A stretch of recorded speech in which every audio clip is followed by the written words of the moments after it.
Bonjour à tous, Alform. Avant d'y aller plus loin dans la mise en place d'une architecture de virtualisation, donc l'installation d'un serveur donc Hyper-V, la création de machines, etc., il faut peut-être penser en fait en amont à étudier en fait son architecture actuelle, son existant, afin en fait de conduire en fait un projet de virtualisation de manière saine et surtout en fait de manière logique et concrète. Donc nous allons voir aujourd'hui, dans une petite vidéo, en fait, un petit outil de Microsoft qui est gratuit, donc qui s'appelle MAP, Microsoft Assessment and Planning Toolkit, qui va vous permettre, en fait, en gros, de vous aider à passer le cap de la virtualisation sous Hyper-V. Donc nous allons commencer par une petite introduction, la découverte de l'outil MAP et une petite démonstration. Donc, notamment au niveau de l'installation, enfin je vous montrerai surtout le télécharger puisque l'installation est relativement simple, donc c'est vachement intuitif. Donc en fait, comme je vous le disais, donc l'introduction, avant de commencer une virtualisation, vous allez forcément étudier l'existant, c'est-à-dire quels sont les serveurs à consolider, qu'est-ce que vous avez dans votre infrastructure, est-ce que vous avez des serveurs SQL, est-ce que vous avez des serveurs de messagerie, donc c'est le type de serveur. Une fois que vous avez fait tout ça, il faudra en fait du coup faire l'inventaire de tout ça. Et donc forcément, ça prend du temps. Donc après, pourquoi virtualiser? Oui, mais comment? Et pourquoi? Etc. Donc c'est des choses en fait très compliquées parce que vous le savez très bien qu'on ne va pas virtualiser juste pour suivre la mode et juste pour faire comme tout le monde. Si on virtualise, c'est qu'on a un réel besoin en fait afin d'améliorer donc l'infrastructure et surtout en fait de la rendre plus productive. Parce que sinon ça ne sert à rien de virtualiser si vous virtualisez votre infra mais que derrière elle est inopérable ou alors vous ne savez pas l'exploiter ou alors que vous l'avez mal virtualisé dans le sens où vous l'avez mal consolidé, etc. Ça peut être dérangeant. Donc forcément en fait, il faut prendre en compte tous ces plans avant en fait de commencer à acheter des serveurs et virtualiser, etc. Donc vaut mieux avoir un plan en tête et de faire l'inventaire, de regarder un petit peu ce que vous avez, pourquoi vous voulez virtualiser, comment. Vous avez une infrastructure cible, et donc vous allez y tenir pour pouvoir y arriver. Au niveau de MAP, en fait, donc comme je vous le disais, Microsoft Assessment and Planning Toolkit, c'est un outil en fait qui existe quand même depuis longtemps, qui permet en fait de mener à bien donc des projets de virtualisation et pas que, c'est-à-dire qu'il est aussi capable de vous montrer un petit peu au niveau par exemple de la gestion des bases de données, donc tout ce qui est SQL Server, plein de choses comme ça en fait. Donc alors pour le téléchargement, vous avez un lien ici. Donc là pour l'instant, la version actuelle c'est la version 9.3, la date de sortie elle date du 13 octobre 2015. Donc la date de téléchargement elle est ici, donc je vais vous montrer ici le lien. Voilà, donc j'ai ici mon lien en fait où je peux télécharger, donc on peut vérifier. Donc la version 9.3, donc le 10, la taille du fichier, voilà. Et donc là après en fait vous avez plusieurs choses. Quand vous allez le télécharger, vous allez avoir la documentation et le training kit. Et en fait, hop, donc là au niveau des requirements pour l'installation, il est supporté par Windows 10, Windows 7 Pack 1, Windows 8, Windows 8.1, Windows 2008 R2 SP1, Windows 2012, Windows 2012 R2. Donc le minimum au niveau du matériel pour pouvoir installer et profiter de l'outil MAP, c'est donc 2 Go de RAM, 1 Go au moins d'espace disque libre. Là c'est le strict minimum, on est d'accord. Donc une carte réseau bien entendu, encore une carte graphique, etc. Au niveau du software, en fait, il vous faut également le Net Framework 4.5 ici. Et donc, comme vous le savez également, je ne sais pas si vous le savez ou pas, mais en fait, il utilise SQL Express parce qu'en fait, les informations que vous allez collecter, parce qu'il va faire l'inventaire pour vous, donc le TMAP, les informations que vous allez collecter, en fait, il va les stocker dans une base de données. Donc SQL Express, qui est gratuite. Par contre, si vous avez un SQL Server, il vous faut donc créer une instance. Il faut l'appeler Maps. Et après, en fait, il faut suivre en fait ce qu'ils vous disent là, afin que ça fonctionne sur un serveur SQL. Voilà. Et donc après ici, vous avez également d'autres ressources qui vont vous permettre en fait de mieux connaître l'Ultimap. Vous avez un forum, vous avez le Trinket avec une base de données simple. Nous allons y aller dessus d'ailleurs. On va le télécharger. Voilà, donc vous avez tout ça sur le lien que je vous ai mis ici, qui va vous permettre en fait de tout connaître sur cet outil. Alors, donc cet outil, qu'est-ce qu'il fait? En fait, il va collectionner les données du parc, donc les serveurs, les applications, etc., etc. Donc il est là également pour vous aider à construire une architecture de virtualisation. Il va analyser donc les données qu'il va trouver en termes de serveurs, les hosts. Si par exemple vous avez une infrastructure virtuelle autre que Hyper-V, il va également l'inventorier. Si vous avez par exemple du VMware, il va faire un inventaire de VMware. Il va également, il est possible également de gérer les rapports, c'est-à-dire qu'il va vous générer donc des rapports avec des beaux camemberts, etc. On le verra tout à l'heure. Et surtout, vous allez pouvoir aussi les télécharger dans un fichier Excel afin de les exploiter. Donc au niveau de l'inventaire matériel du parc également, donc il va collecter les informations matérielles et logicielles de votre parc. Donc je vous ai présenté l'outil en fait de manière assez rapide. Donc nous allons donc passer à la démonstration, donc à l'installation de l'outil. Donc pour cela en fait vous allez avoir besoin du client Windows 8 ou Windows 10 que je vous ai dit en fait de mettre en place lors de la présentation du lab. Donc ça peut être un client Windows 10 ou un client Windows 8.1, c'est pas... Normalement il faut juste que le client en fait soit ici en fait soit supporté par la solution, c'est-à-dire il vous faut au moins, je reviens ici, un Windows 8, un Windows 7 avec Service Pack 1 ou un Windows 8.1. Donc moi ici j'ai un client Windows 10 pardon, et donc je vais télécharger l'outil comme ceci, et donc je vais tout prendre, voilà, je clique sur Next. Et donc je vais, une fois qu'il est téléchargé, je vais pouvoir donc le mettre sur ma machine virtuelle et l'installer. Donc là on va attendre que le téléchargement se termine et puis je reviendrai tout à l'heure sur la machine virtuelle.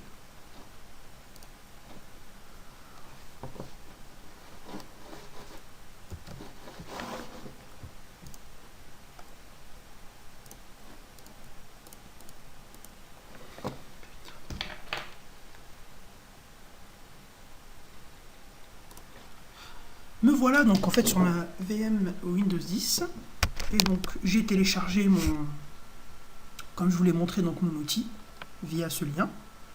Je vais vous remontrer ici, voilà, via ce lien ici. Je reviens ici. Je l'ai téléchargé là, donc le lien est sur le PowerPoint bien entendu. Hop. Le lien est sur le PowerPoint. Une fois téléchargé, en fait, je l'ai placé donc dans mon dossier C. Setup, et donc j'ai placé donc le map training kit et le map setup en fait, puisque quand vous le téléchargez il va vous demander ça, regardez, il va vous demander le kit, la documentation également, donc moi j'ai tout pris. Hop. Et donc là en fait je vais également chercher, parce que j'ai pas mis la documentation, voilà, c'est celle-ci, donc je vais mettre la documentation également ici et je vais la mettre ici. Donc je vais commencer par dézipper tout ça. Je vais l'extraire directement. Comme ceci. Afin de pouvoir l'exploiter, bien entendu. Donc ça se fait tranquillement. Voilà. Et j'écris également la documentation. Comme ceci. Voilà. Une fois que c'est fait, nous allons faire un petit tour tout d'abord dans la partie documentation, ici. Et en fait, vous avez ici, en fait, c'est des rapports, donc c'est des fichiers, parce que là, j'ai pas d'Excel installé, mais en fait, c'est des fichiers Excel où vous avez, en fait, plein de rapports afin de pouvoir les exploiter. En fait, c'est des documents de référence. Si vous voulez, c'est des exemples pour que vous puissiez en fait profiter de tout ça. Vous voyez également fait que Map ne fait pas que la virtualisation de serveurs, il fait aussi le parc de Workstation, la notion donc SQL Server, les SharePoint, etc. Donc il fait vraiment pas mal de choses. De toute façon, vous allez voir au niveau de l'interface tout à l'heure. Donc une fois que vous avez fait ça, enfin vous avez regardé, hein, on va aller donc sur notre outil ici et on va le lancer pour pouvoir l'installer. Donc si tout va bien, normalement j'ai rempli les prérequis. Donc, normalement j'aurai pas d'erreur. Donc l'installation va commencer. Voilà. Je clique sur suivant. J'accepte les contrats, je clique sur suivant. Donc je suis désolé, le système est en anglais, mais c'est pas grave. Hein, donc là vous choisissez l'emplacement de votre installation. Moi je laisse tout par défaut, parce que c'est une installation simple. Donc là pour l'instant, j'ai même pas internet sur la VM, donc nous allons pas essayer d'améliorer le programme, parce que de toute façon nous c'est juste pour vous montrer l'outil, donc ça n'aura pas de sens si de se connecter là-dessus. Je clique sur Next et je clique sur Installer. Donc là l'outil va s'installer et on reviendra tout à l'heure à l'issue de l'installation. Voilà, donc l'installation de l'outil a été faite et réussie, donc je clique sur Finish. Et je vais aller donc chercher l'exe map pour le lancer.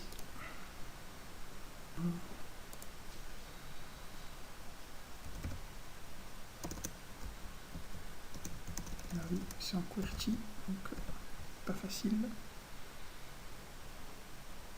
On est en train de chercher. Bon voilà, je vais le chercher directement dans son dossier d'installation.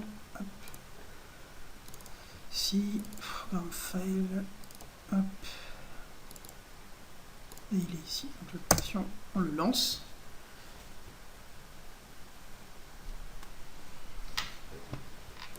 Voilà, donc l'application se lance, version 9.3 comme vous avez pu le voir. Et donc là, en fait, la première connexion, il va nous demander de créer une base de données, puisque nous n'en avons pas, une base de données d'inventaire. Pour l'instant, nous, on ne va pas l'utiliser. Ou alors si, ce qu'on va faire, c'est que, regardez, on va en créer une qui va s'appeler Alform. Faites comme moi.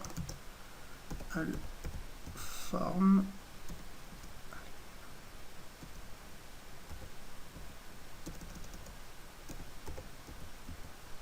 Alform, comme ceci. Et vous cliquez sur OK.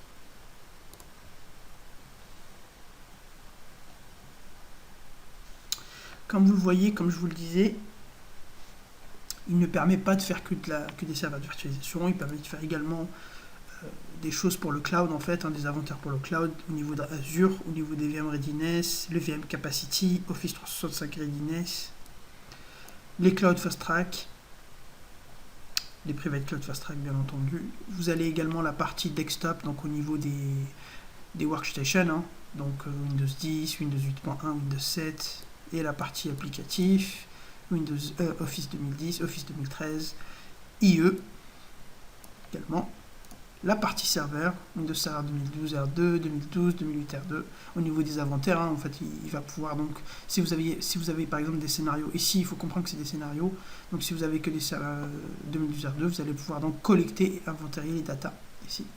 Desktop virtualisation au niveau des environnements VDI également, la même chose. Serveur virtualisation, ce qui va nous intéresser. Database au niveau des SQL Server, avec Oracle également. Et là, au niveau des environnements, vous pouvez avoir dans les environnements Linux, Microsoft, etc. Ce qu'on va faire donc, nous en fait, par exemple, donc, si je vais, ce qui nous intéresse, c'est Server Virtualization. Vous voyez en fait qu'il n'y a pas grand chose, parce que forcément les datas, comment dirais-je, notre base de données est donc vierge. Ce qu'on va faire en fait, c'est que nous allons collecter des données. Et pour ça, on n'ira pas jusqu'au bout, mais je vous montrerai au moins comment faire. En fait, nous allons commencer par faire un inventaire, ici.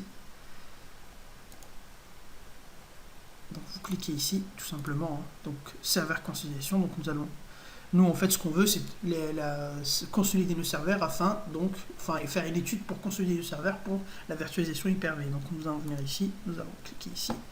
Oups, pardon. Vous cliquez ici. Voilà, nous allons inventer le serveur. Et donc là, vous voulez inventarier en fait ce qu'il y a au niveau de votre système, donc au niveau de votre infrastructure. Donc si vous avez des VM, VMware, si vous avez Active Directory, si vous avez un Exchange. Comme je vous le disais tout à l'heure, en fait, il va vraiment faire un état des lieux de tout ce que vous avez. Mais bien sûr, il faut le cocher afin qu'il puisse aller le chercher. Donc, une fois que vous avez tout coché, vous cliquez sur Suivant. Et en fait, la sélection en fait, de tout ça, en fait, il va le faire grâce à l'Active. Il peut le faire avec Active Directory. Il peut également le faire avec les protocoles Windows de réseau. Il peut le faire également avec SCCM. Vous pouvez également scanner tous les objets et tous les computers, tous les périphériques avec un scan IP, c'est-à-dire que vous allez rajouter donc les adresses IP et puis il va scanner. Vous pouvez également apporter des noms dans un fichier, etc. Et en fait, les technologies de collection de VM, d'informations, c'est-à-dire que là, l'outil, comment il va inventorier et surtout récupérer toutes les informations au niveau de toutes les machines et toutes les entités qui sont dans l'infrastructure. Vous inquiétez pas, il n'y a pas d'agent en fait à installer. Tout simplement, ça se fait soit via Active Directory, soit Oracle si vous allez attaquer des bases Oracle, PowerShell, SQL Native, SSH, VMware et WMI. Donc aucun agent à installer sur les machines que vous allez inventorier et collecter. Donc là voilà, par exemple, là il va nous demander en fait le compte du domaine en fait qui aura le droit pour pouvoir faire l'inventaire, etc. Donc nous là nous n'allons pas aller plus loin parce que dans notre infra nous n'avons pas grand chose. Mais par contre ce qu'on peut faire pour bien comprendre ce que cet outil fait, c'est que regardez, en fait quand vous téléchargez l'outil, vous avez également, comme je l'ai mis ici, vous avez également en fait le training kit, vous avez une base de données de tests en fait qui va vous permettre, en fait cette base de données est déjà pré-remplie et justement en fait vous allez voir un peu ce qu'on peut faire avec. Donc ce qu'on va faire, c'est que nous allons aller sur cet outil, nous allons dans File et nous allons donc dans Manage Database ici et nous allons faire importer. Et nous allons importer une nouvelle, donc cette database de test. En fait, c'est une base de référence qui vous montre un peu, où il y a eu plein de données collectées, etc. de la part de Microsoft, et il nous montre un peu en fait ce qu'il y a dans ces données. Ici, et je vais chercher le point back ici. Je clique sur Open, et là je vais l'appeler donc test par exemple. Je clique sur OK. Donc là, la base de données est en train de se charger, le point back est en train de se charger. Là, on attend un peu.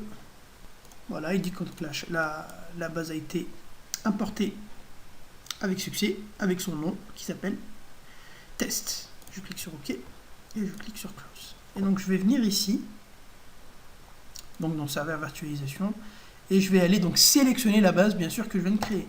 Hop, et je vais dans test et je clique sur OK. Et vous allez voir en fait qu'il y a plein d'informations, hop, qui vont remonter. Voilà, vous voyez ici maintenant, j'ai plein d'informations, donc c'est, comme je vous le disais, c'est une base qui a été pré-remplie par Microsoft qui vous permet de tester. Donc ce qui va nous intéresser, nous par exemple, nous allons aller dans le serveur de consolidation, ici. Et vous voyez en fait, par exemple, pour notre truc, il nous faut 18 hosts. Voilà, ils vous disent en fait, si vous voulez, ils vous montrent un peu en fait l'architecture qu'il vous faut pour pouvoir en fait migrer, partir vers une solution de virtualisation Hyper-V. Voilà. Donc vous voyez ici en fait, ils vous listent les hosts qu'il y a avec les IOPS, le disque dur d'utilisation, le network, la machine virtuelle, etc. Le type de machine virtuelle hostée, voilà, etc. Par exemple pour un 391 machines virtuelles, Windows, 3 machines Linux. Donc là, il vous dit en fait ce qu'il faut, etc. Voilà. Vous avez la possibilité également en fait de voir au niveau, si je reviens d'un cran, ici, vous avez la possibilité de voir également donc au niveau des machines virtuelles qui ont été détectées. Donc il vous dit par exemple, voilà, ce qui a été trouvé, hein, donc 13 Hyper-V 2012 R2 Data Center, 13 Hyper-V 2008 R2, et au niveau des gaz TVM, voilà ce qu'il a trouvé, etc. Ici, vous pouvez, comme je vous le disais, en fait, générer le rapport de machine virtuelle ici, et donc l'exploiter sur Excel. Vous avez également ici la partie cloud aussi, cloud privé. ce qui ne nous intéresse pas, mais nous, ce qui nous intéresse, comme je vous le disais, c'est la partie virtualisation.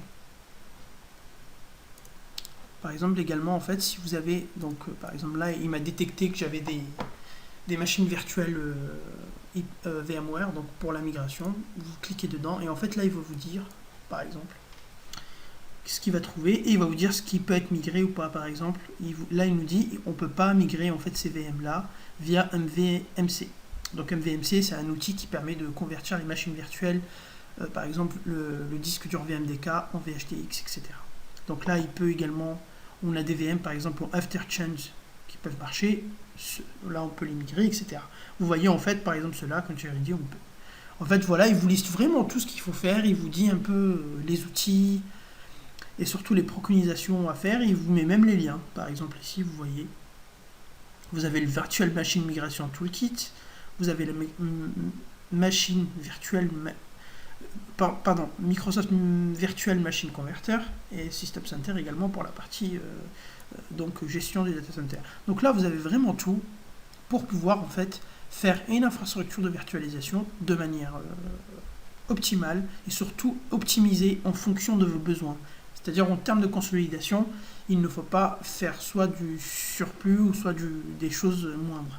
Donc il vous faut vraiment en fait, utiliser donc cet outil-là pour bien scinder votre infrastructure. Bien sûr, tous ces éléments-là, tout ce que vous voyez ici, ont été récoltés comme ce qu'on a fait ici. Hein. Donc vous voyez ici comme ce qu'on a fait lors du premier truc, où, en fait on sélectionne tout ce qu'on a et puis on se connecte.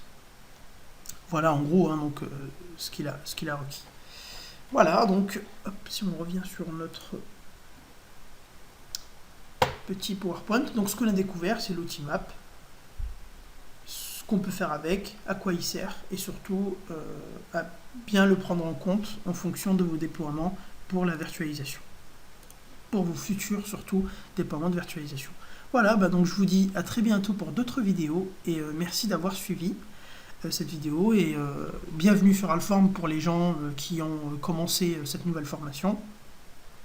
Nous allons vous préparer beaucoup de contenu dans cette formation. Ça sera des cours, ça sera des vidéos de manière très pédagogique, et comme ça vous allez pouvoir en fait vous familiariser avec les nouveaux outils de virtualisation Microsoft, autrement dit le nouvel outil c'est-à-dire Hyper-V 2016, et pour ceux qui connaissent donc 2008, 2008 R2, 2012, 2012 R2, là ça va vous faire une petite piqûre de rappel. Ainsi vous allez également découvrir forcément les nouveautés d'Hyper-V 2016. Donc on vous prépare plein de surprises durant cette formation, donc restez branchés et je vous dis à très bientôt. Merci bien.